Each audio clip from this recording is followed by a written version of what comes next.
Hey everybody, welcome to Bura. In this episode, I'm going to be asking the question, is Apple launching satellites in space for their iCloud?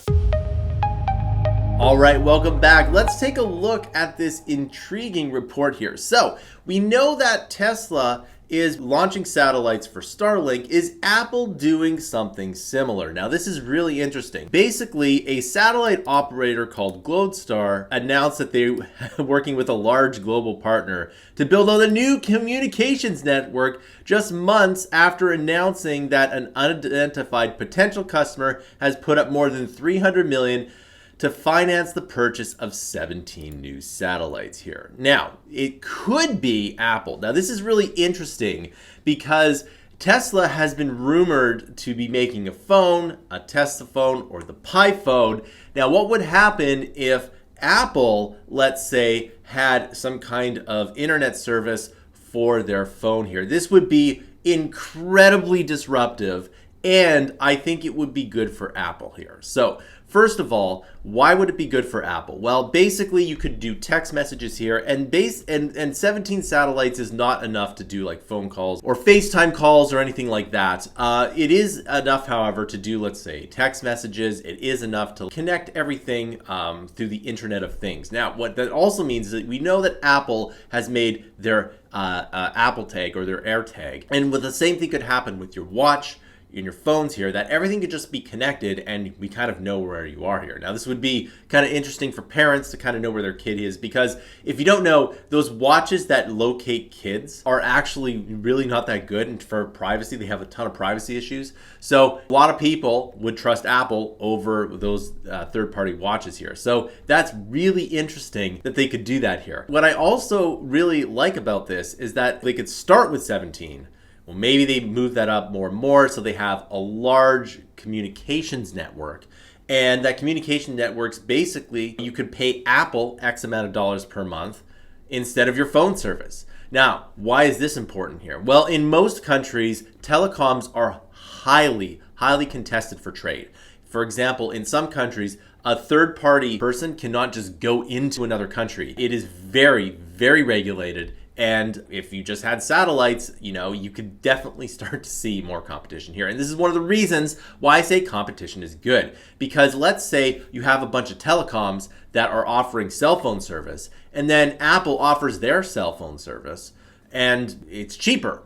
And it could be orders of magnitude cheaper, because cell phone service in some places might actually be very expensive. Now, of course, are you going to get better service on the ground here? There's a lot of technology hurdles to solve here. And what I really like about this is that Apple, for the last 10 years, has basically been going on the train on a track road. Less innovation, more profits. Now, that's not necessarily bad, but it comes a point in time where if you stop innovating, you might die out as a company. And I've talked about this many times on this channel.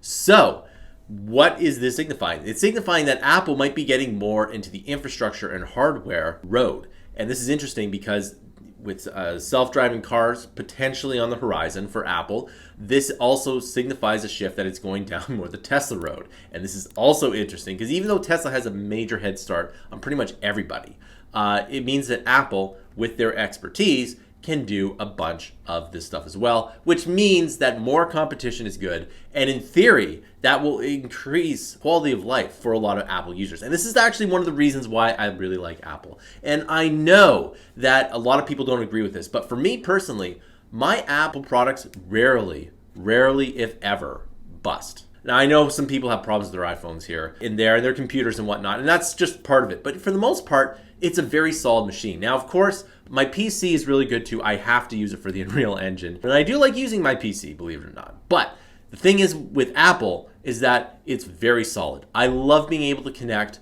my iPhone, my watch, everything into kind of one ecosystem. And that's the whole point of it. And I also know that it's secure because at least Apple does like privacy more than other companies, which I also really like. Now, of course, Apple has its issues, of course, with right to repair and whatnot. But I have to give credit where credit is due. And the other thing is that even though these right to repair laws might hinder their profitability, that profitability will lead less to innovations like this. So I completely understand the need to profit and innovate here, but the criticism for Apple is that they haven't innovated enough in the last 10 years. They've been just kind of taking their money and sitting on it, which is, again, not necessarily a bad thing, but they could use all that money for a lot of really interesting infrastructure projects like these satellites here, and I think that's really good. So what I really like about all of this is that Apple is kind of moving back to the way it used to be, the innovator. And I really think that this is an amazing idea. And not only that here, their whole ecosystem is going to get more and more entrenched here. And what that means for you is that if you know how to use that infrastructure and ecosystem, and one of the things I really like about Apple is Swift is by far my favorite programming language. I absolutely love Swift here. I used to use Xcode all the time. I don't as much anymore. But for the most part, if you want to be in their ecosystem, it's really good. And it's not necessarily a terrible job or a terrible path to pursue. All right, so that concludes this video. I want to know your thoughts down below. Is Apple going to launch these satellites, and what does it mean for the rest of the telecom industry? Will you switch to an Apple subscription if you are an Apple user? Please comment on this video. This video does not get enough comments, and this channel does not get enough comments, so please comment down below. If you really like this channel, you can pledge for our Kickstarter here. It really does help us out when you pledge here. You can pledge for the complete recession-proof Excel, machine learning, and Python. Learn how to use Excel, Python, and machine learning all in one massive bundle of 150 hours plus. And the more courses you pledge, the more you pledge here, the more courses you get. All these rewards stack here. So if you buy the $89 version, you get everything below it here. It's absolutely amazing. There is a ton of things that you are going to learn here. Everything from introduction to Excel all the way to machine learning, cryptocurrency, blockchain, and more. Data science as well. And we have a ton of good reviews here. And also, if there is a recession, the number one way that you are going to basically make your career recession-proof is to purchase this bundle and improve your skills and get a ton of practical projects here. While you are listening to this here, other people are not, and they are not going to improve their skills. They might think this recession is just all going to be blown over here, but if you want to keep your job or get your amazing job here, this is the first step that you need to take. Thanks for watching, and I'll see you in another video.